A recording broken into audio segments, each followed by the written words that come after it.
روح نکل جاتی ہے تو اب باپ ہو کر کے باپ نہیں بلکہ کوئی پوچھتا ہے تو کیا ہے، تو کہا میت یعنی لاش رکھی ہوئی ہے۔ سارے رشتے ناتے اسی روح تک ہیں۔ جب تک یہ روح ناتے زندہ ہیں، کوئی اپنے باپ سے کتنی بھی محبت کرنے والا ہو، کوئی اپنی ماں کی عظمتوں کو اپنے سر پر لے کر چلنے والا ہو، کوئی اپنے بہن بھائی سے بے انتہا پیار کرنے والا ہو، مگر اگر اس کی روح اس کے جسم سے جدا ہو گئی، الگ ہو گئی، تو بہت دیر تک وہ اپنی ماں کو اپنے گھر میں نہیں رکھ سکتا۔ جانتا ہے کہ وہ میری ماں ہے، جانتا ہے کہ میرا باپ ہے، جانتا ہے کہ میرا بھائی ہے، مگر پھر بھی وہ اس کو نہلا دھلا کے بہت جلد قبرستان کے حوالے کر دیتا ہے۔ آخر بات کیا ہے؟ وجہ کیا ہے؟ بنیاد کیا ہے کہ اتنی جلدی کیوں؟ جس ماں نے تمہیں 40 سال تک شفقتوں کے سائے میں رکھا، جس باپ نے خون جگر تمہیں پلایا، جس بھائی نے تم سے محبت بھرا ایسا سلوک کیا کہ اپنی زندگی تم پر نچھاور کر دی، جس بہن نے تمہارا منہ اور تمہارا چہرہ دیکھا، اس بہن کو تم ضرورت سے زیادہ، ایک دن سے زیادہ دوسرے دن بھی رکھنے کے لیے تیار نہیں ہو۔ اگر آپ سے سوال پوچھا جائے کہ آپ کا باپ اور آپ کی ماں اتنے عزیز ہیں تو آپ ایک دن، 2 دن، 3 دن کیوں نہیں رکھ سکتے، تو آپ جواب دیں گے نہیں، اب ان کا تعلق ان کی روح سے ٹوٹ چکا ہے، اب ان کو ان کے اصلی گھر کی طرف پہنچانا ضروری ہے۔ اگر یہاں رکھیں گے تو جسم گل جائے گا، جسم سڑ جائے گا، تو گویا جسم کی اپنی کوئی خوبصورتی نہ کل تھی، جسم کی نہ کوئی اپنی خوبصورتی آج ہے۔ یہ جسم کے چہرے پر جو حسن کے 4 چاند لگے ہوئے ہیں، یہ روح کی کرشمہ سازی ہے۔ آج جسم دیکھ رہا ہے تو یہ روح بنیاد ہے۔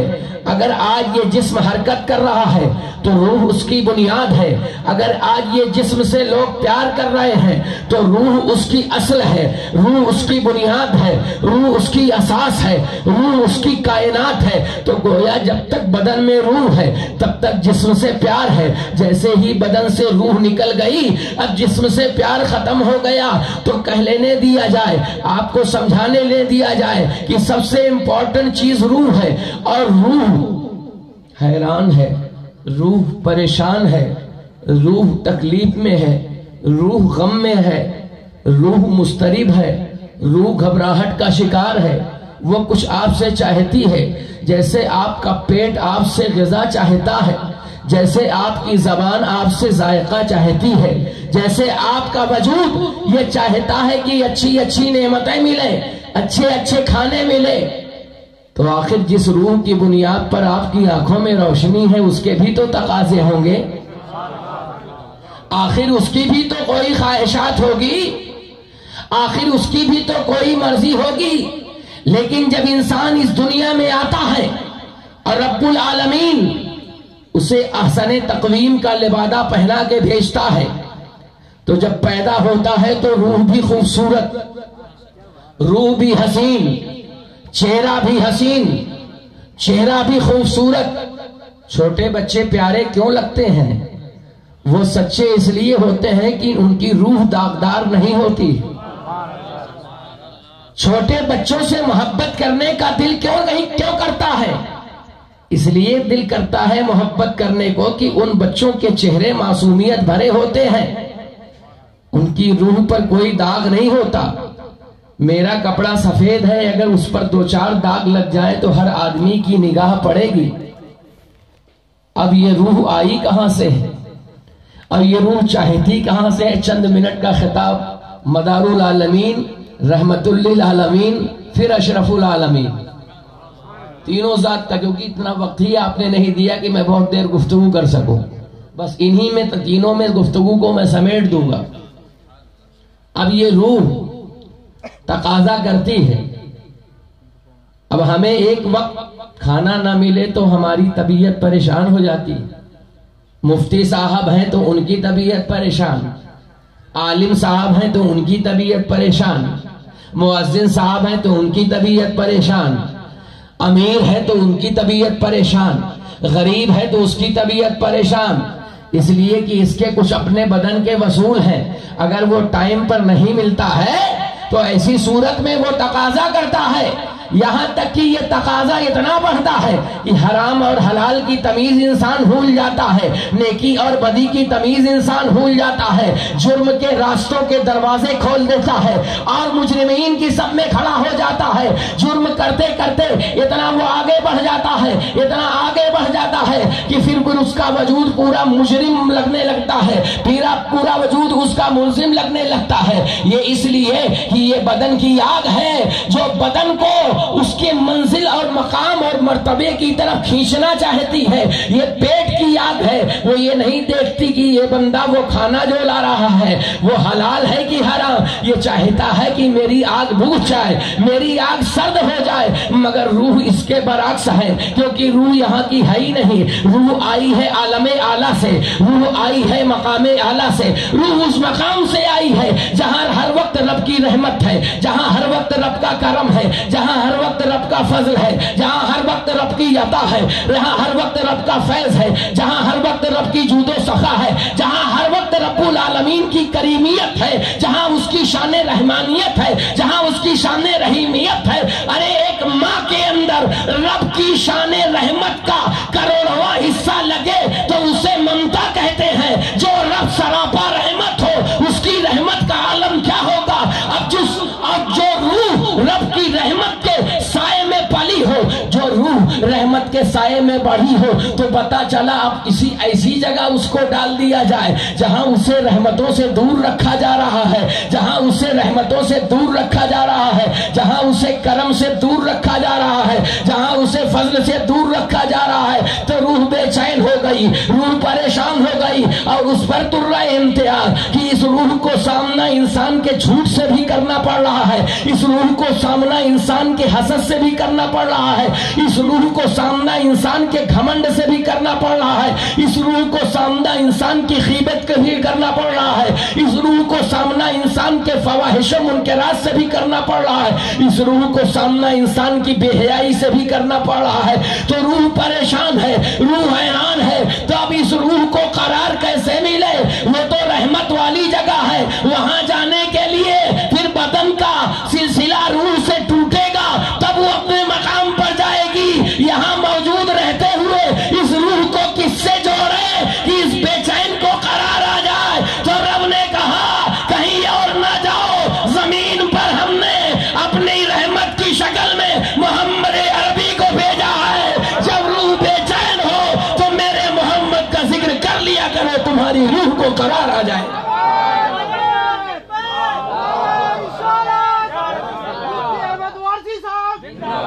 احمد وارثی صاحب غوث پاک کا دامن بابا سید انسان علی کا دامن۔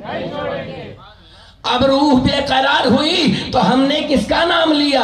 سید المرسلین کا نام لیا، طٰہٰ یاسین کا نام لیا، جانے جانا کا نام لیا، حریم جانا کا نام لیا، بوئے کونین کا نام لیا، راحت کونین کا نام لیا، رب کی رضا کا نام لیا، جس کے تعلق سے عشق و محبت کا امام جب اس خوبصورت وادی میں پہنچتا ہے تو بریلی کی ٹوٹی چٹائی پر نہیں، بریلی کی مضبوط چٹائی پر بیٹھ کر کے عشق و وفا کے کچھ انداز اس طرح سے پیش کرتا ہے کہ زہے عزت و اطلاع محمد کہ ہے عرش حق زیر پائے محمد، مکان عرش ان کا فلک فرش ان کا، ملک خادمانے سرائے محمد، عصائے کلیم اژدہائے غضب تھا، گیروں کا سہارا عصائے محمد۔ خدا ان کو کس شان سے دیکھتا ہے جو آنکھیں ہیں مہرے لقائے محمد، کرامت کا صحرا عنایت کا جوڑا دلہن بن کے نکلی دعائے محمد۔ خدا کی رضا چاہتے ہیں دو عالم، خدا چاہتا ہے رضائے محمد۔ اور ڈاکٹر اقبال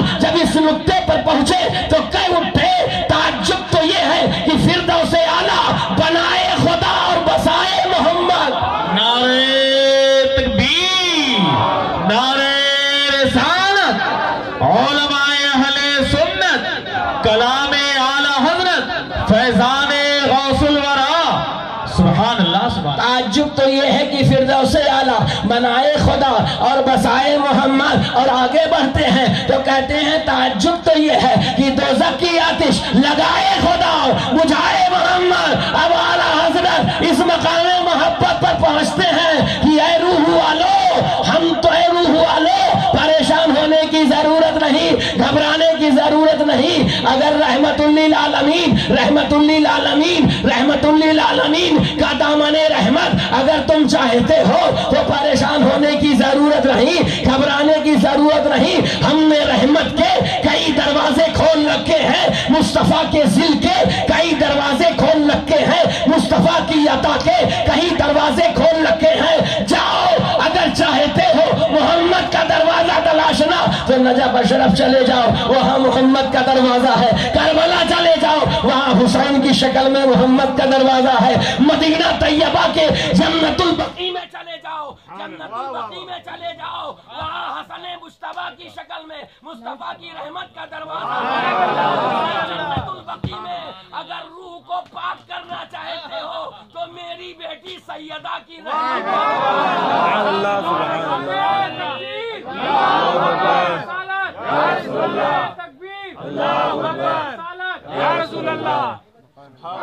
اہم موڑ پر تھا۔ میں نے کہا تھوڑی آپ سے کچھ آپ کی زبان میں گفتگو کر لوں۔ کیا لائٹ چلی گئی کیا؟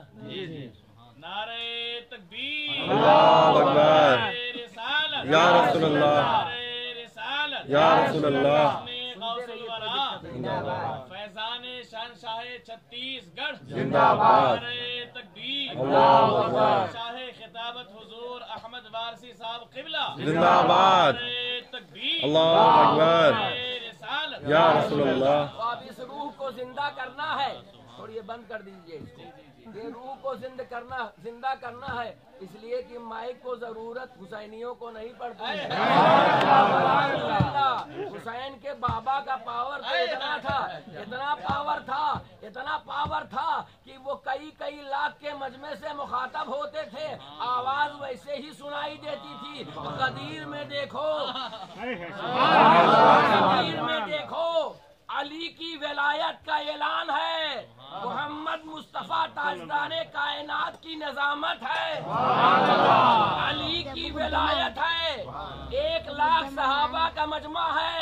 حضرت ابو بکر فرماتے ہیں جیسے پہلی صف کے لوگوں کو سنائی دیتا تھا ویسے آخری صف کے لوگوں کو سنائی دیتا تھا۔ کہا یہ تو مصطفیٰ ہیں جن کا دامن کرم بڑا وسیع ہے۔ مصطفیٰ کے بیٹوں کا بیٹا بغداد میں عبد القادر جیلانی بن کر جب لاکھوں کے مجمع سے مخاطب ہوتا ہے تو نہ مائک تھا نہ ساؤنڈ تھا، عبد القادر جیلانی کی آواز تھی، فیض مصطفیٰ کا تھا، عطا علی سبحان اللہ، سبحان اللہ، اللہ اکبر، یا رسول اللہ، غوث الورا، فیضان اولیاء کرام، سبحان اللہ سبحان اللہ۔ اب ایک بات بتا دوں، بڑی قیمتی ایک بات بتا دوں، 2 واقعہ جلدی سنا دو، 15 منٹ ہے میرے سامنے۔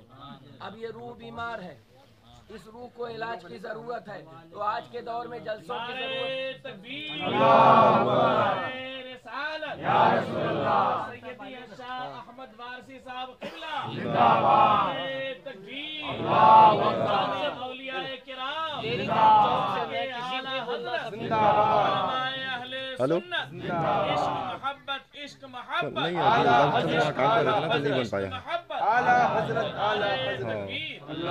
الحمدللہ ہم علوی ہیں، اور علویوں کو ضرورت نہیں ہے۔ الحمدللہ علی والا جہاں بھی ہوتا ہے وہ ہر جگ سے نیارا ہوتا ہے، اس کی الگ پہچان ہوتی ہے۔ خیبر میں الگ پہچان، غدیر میں الگ پہچان، سبحان اللہ، اور بغداد میں الگ پہچان۔ 2 واقعات آپ کو بتا دوں، آپ کے ذہن کی توجہ تو ضرورت پڑی۔ ظاہر سی بات ہے انسان بیمار ہوتا ہے تو کس سے ٹھیک ہوتا ہے؟ ذرا قریب آ جائیے، چھوڑیے 15 منٹ میرے پاس ہے۔ یہیں رکھیں بس، چھوڑ انسان جب بیمار ہوتا ہے، اب سنیے مجھ کو آپ، انسان جب بیمار ہوتا ہے تو تو کس کے پاس جاتا ہے؟ ڈاکٹر کے پاس. مگر یہ ڈاکٹر جو دوا دیتا ہے یہ قطعاً یقین نہیں ہے کہ اسی دوا سے وہ ٹھیک ہو جائے. آپ کے جسم کی بیماری ہے مگر اس بات کی گارنٹی نہیں کہ فلاں ڈاکٹر سے ہی ٹھیک ہوگی. آپ کی باڈی میں انفیکشن ہے، اس بات کا یقین نہیں کہ فلاں ڈاکٹر کی دوا اور اس کی تجویز کردہ نسخے سے ہی ٹھیک ہوگی.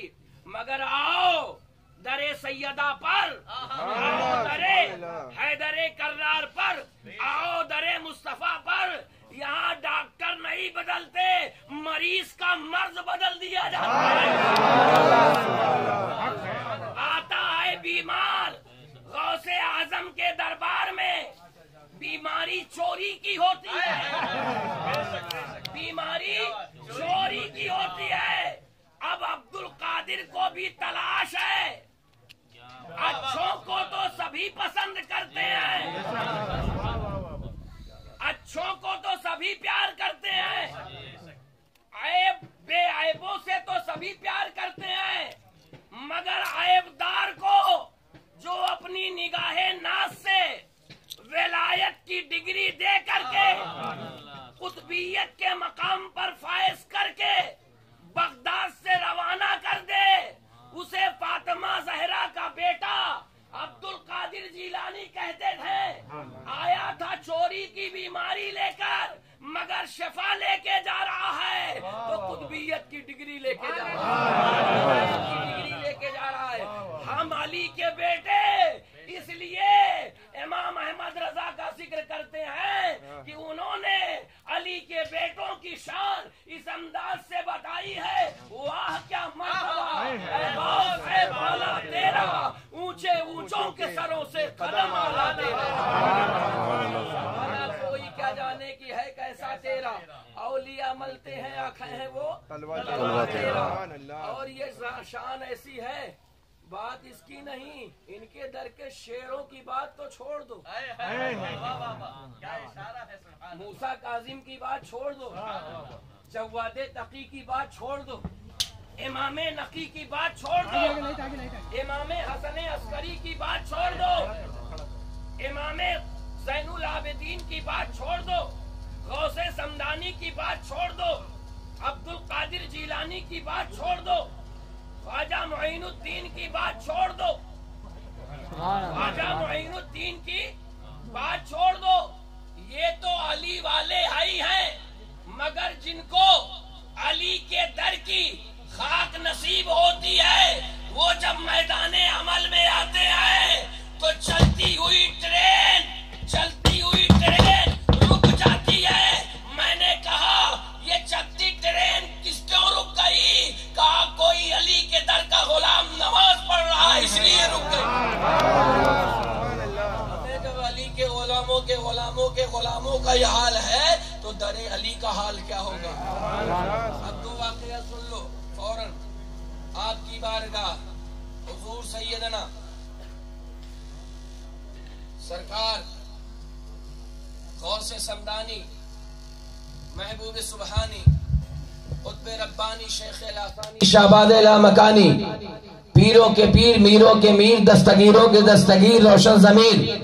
میں نے کہا کہ جب آپ بیمار ہوتے ہیں تو ڈاکٹر کے پاس جاتے ہیں. یہ جلسے ہم اس لیے کرتے ہیں کہ ہماری روح بیمار ہے. عبد القادر جیلانی کا ذکر جب یہ روح سنتی ہے تو اس روح کی بیماری دور ہو جاتی ہے. خواجہ معین الدین اجمیری کا ذکر جب سنتی ہے تو یہ روح تر و تازہ ہوتی ہے. حضرت غوث باؤل حق زکریا ملتانی کی بات جب یہ روح سنتی ہے تو یہ تر و تازہ ہو جاتی ہے. تو جلسے اس لیے سجائے جاتے ہیں، کانفرنسیں اس لیے منائی جاتی ہیں کہ بیمار روحوں کا علاج ہو جائے. اور جب یہ بیمار روحیں درست ہو جاتی ہیں تو جن گلیوں سے گزرتی ہیں وہ گلیاں گواہی دیتی ہیں. یہ کوئی غوث اعظم کا دیوانہ آ رہا ہے، یہ غوث اعظم کا مستانہ آ رہا ہے، غوث اعظم کے در کا چاہنے والا آ رہا ہے، غوث اعظم سے محبت کرنے والا آ رہا ہے۔ حضرات گرامی وقار، جب غلاموں کی شان کا یہ عالم ہے تو آقاؤں کی شان کا عالم کیا ہوگا؟ حضور سیدنا اشرف العالمین وارث العالمین سیدنا سرکار وارث پاک اعظم اللہ شانہ اعظم اللہ ذکرہ، کیا شان ہے آپ میں اور آپ کے نانا جان کی۔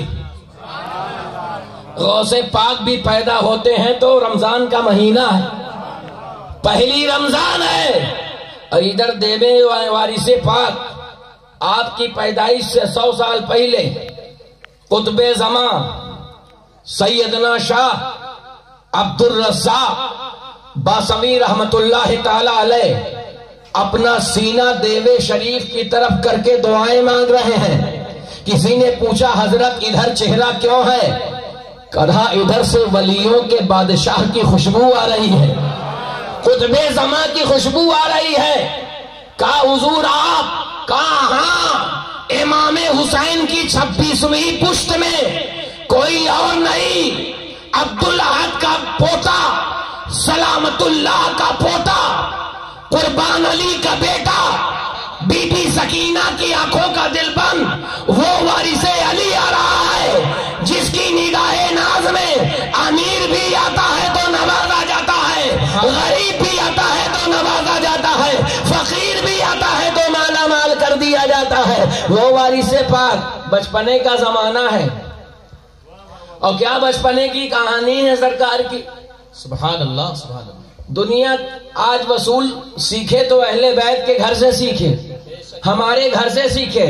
آج لوگ پڑھنے جاتے ہیں تو کتابیں بغل میں دبا کے جاتے ہیں۔ وارث پاک جب پڑھنے کے لیے گئے تو قرآن پاک کو سر پر اٹھا کر کے، سبحان اللہ سبحان اللہ۔ اور دنیا کو تعلیم کا طریقہ آپ نے بتا دیا کہ تعلیم کیسی ہوتی ہے، پڑھا کیسے جاتا ہے۔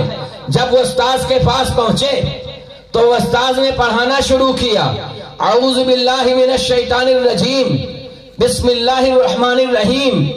کہا بیٹا پڑھو الف، آپ نے فرمایا الف، لیکن وہ استاذ محترم یہ الف سیدھا کیوں ہے اور با جھکا ہوا کیوں ہے؟ یہ الف کھڑا کیوں ہے؟ میں کبھی اس الف کو نہیں پڑھوں گا جو کھڑا ہے،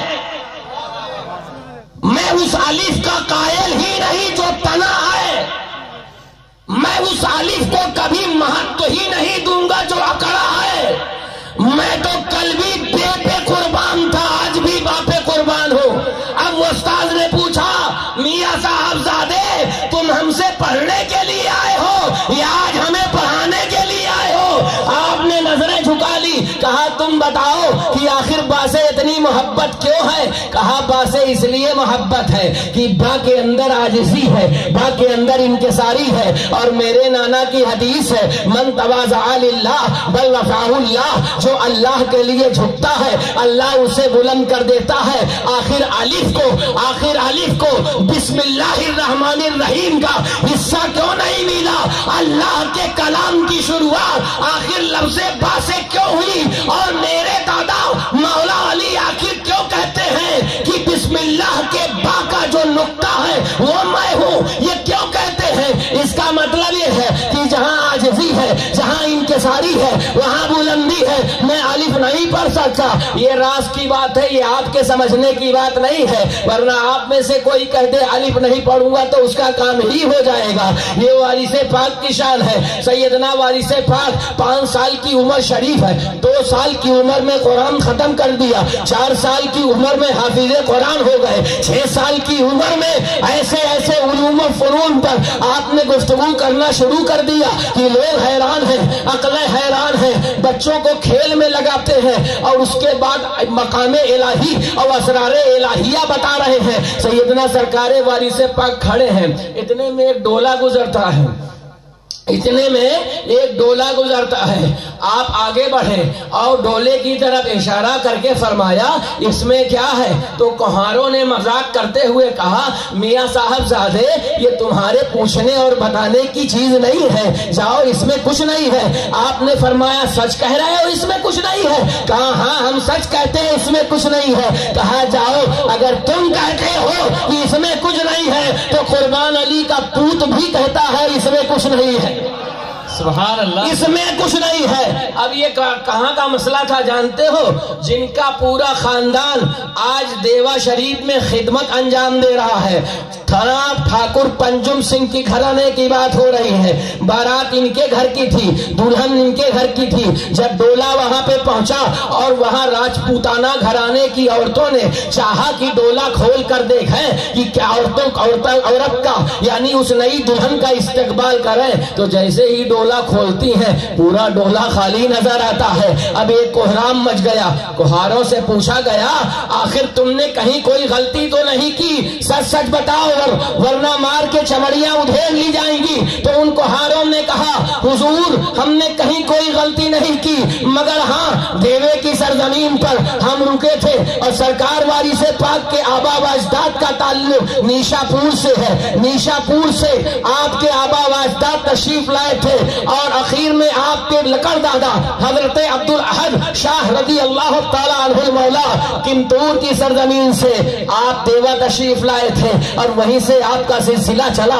سیدنا سرکار وارث پاک فرماتے ہیں سنا میں حسنی سید بھی ہوں، میں حسینی سید بھی ہوں، سنا ہم محبت والے ہیں، ہم کسی سے نفرت نہیں کرتے۔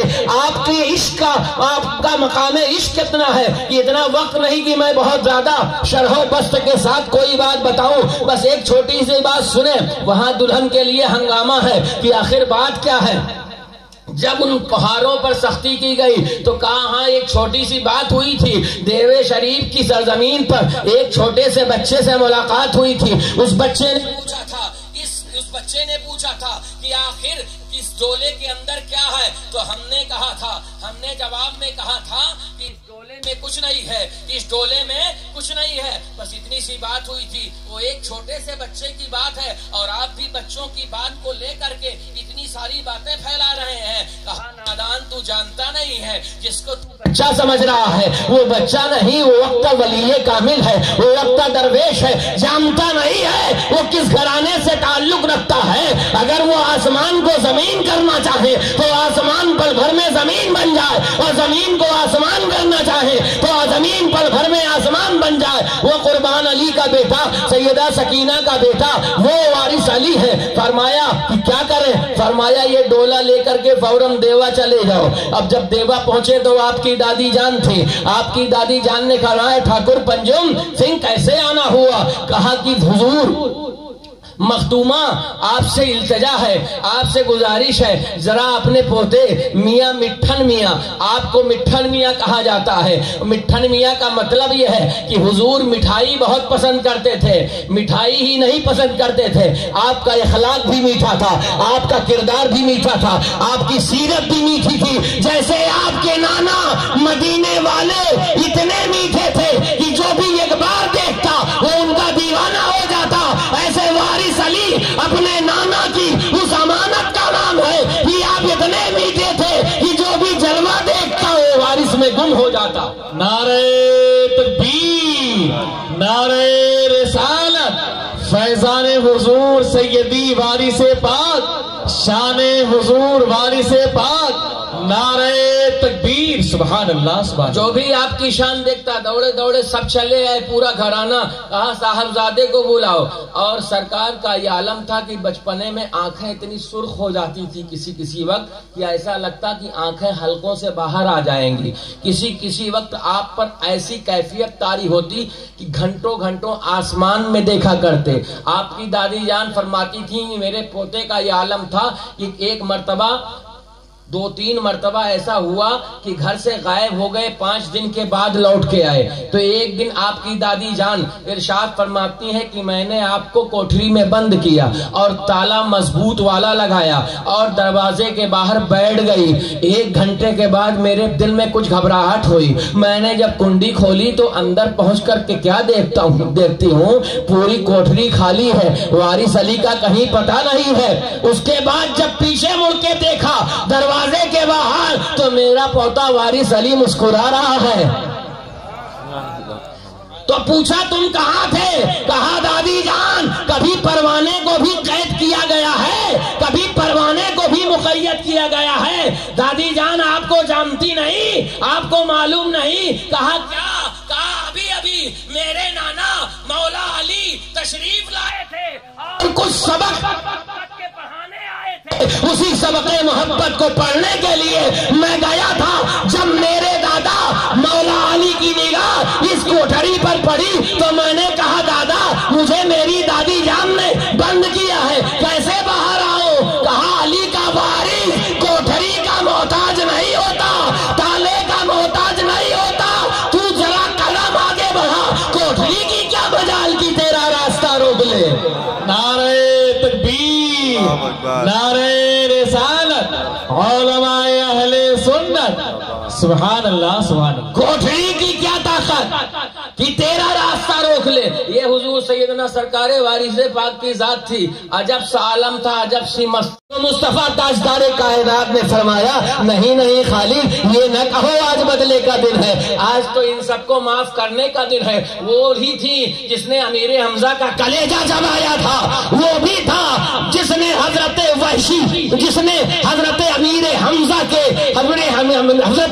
حمزہ کو نیزوں سے زخمی کیا تھا، نیزہ مارا تھا، شہید کیا تھا، وہ بھی تھا۔ لیکن سرکار جب سارے مجرمین ملے نا تو کیا فرمایا؟ لا تثریب علیکم اليوم اذهبوا انتم الطلقاء، آج تم پر کوئی مؤاخذہ نہیں، تم سب چلے جاؤ، آج تم سب آزاد ہو۔ کہا جب حضور نے پوچھا کہ میں تمہارے ساتھ کیسا سلوک کروں، پوچھا کہ میں تمہارے ساتھ کیسا سلوک کروں؟ انہوں نے مکے والوں نے کیا کہا تھا؟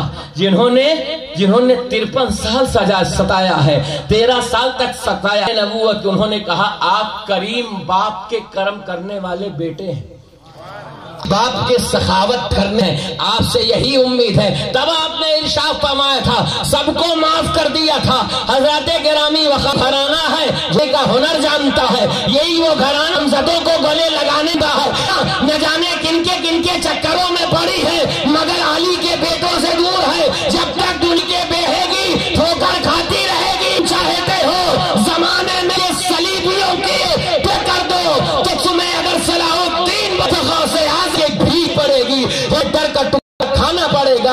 وہ اگر چاہتے ہو کہ دنیا میں تمہارا نام ہو جائے تو علی کے بیٹوں کا سہارا پڑے گا۔ اگر تمہاری روح بیمار ہے اور چاہتے ہو کہ تمہاری روح پاک ہو جائے، قرآن پڑھو، نمازیں پڑھو، مگر صدقہ فاطمہ کے بیٹوں کا مانا کرو، کیونکہ یہ وہ تم قرآن زبان سے پڑھتے ہو، قرآن پڑھتی ہے، ان کی سانسیں قرآن پڑھتی ہے، ان کی انداز قرآن پڑھتے ہیں۔ یہ قرآن جو پڑھتے ہو تم کتاب کی شکل میں پڑھتے ہو، یہ وہ قرآن ہے جو چلتے پھرتے قرآن ہے، اٹھتے بیٹھتے قرآن ہے، بولتے قرآن ہے، گفتگو کرتے قرآن ہے، جن کی سیرت قرآن ہے، جن کا اخلاق قرآن ہے، جن کا کردار قرآن ہے، جن کا چہرہ قرآن ہے۔ سبحان اللہ سبحان اللہ۔ اب وارث پاک کی عدالت ہے، بات ختم کر دوں۔ وارث پاک کی عدالت ہے، کیا شان ہے میرے عالم پناہ کی، عالم کی پناہ۔ کچھ لوگوں نے اعتراض کیا تھا ایک جلسے میں، تو میں نے وہاں پہ کلکتہ کی سرزمین پہ پارک سرکس میں میں نے اس کا جواب دیا تھا۔ لوگوں نے کہا تھا کہ عالم پناہ تو حضور کی ذات ہے۔ میں نے کہا نادان تم نے سمجھا نہیں، وارث پاک ہیں۔ کہا وہ کیسے؟ تو میں نے بتایا خواجہ غریب نواز جب اپنے نانا حسین کو یاد کیا تو کیا کہا تھا؟ شاہ بولیے محبت سے۔ ہمارے امام صاحب بہت اچھے انداز سے بلوا رہے تھے، امام کے کہنے سے نہیں بولو گے تو پھر گونگے ہی بن جاؤ گے۔ اب بولنے کا دور ہے، گونگے بننے کا دور نہیں ہے۔ جس کے نام کا ٹکڑا کھا رہے ہو اس کے نام پر نہیں بولو گے تو یہ دانوں کے نام پر بولو گے. ان کے نام کا نعرہ بہت لگا چکے, اب ان کے نام کا نعرہ لگاؤ جن کی حکومت زمین سے آسمان تک, آسمان سے لامکاں تک ہے. ہمارے عشق کی دنیا کہاں تک ہے؟ نعرہ تکبیر.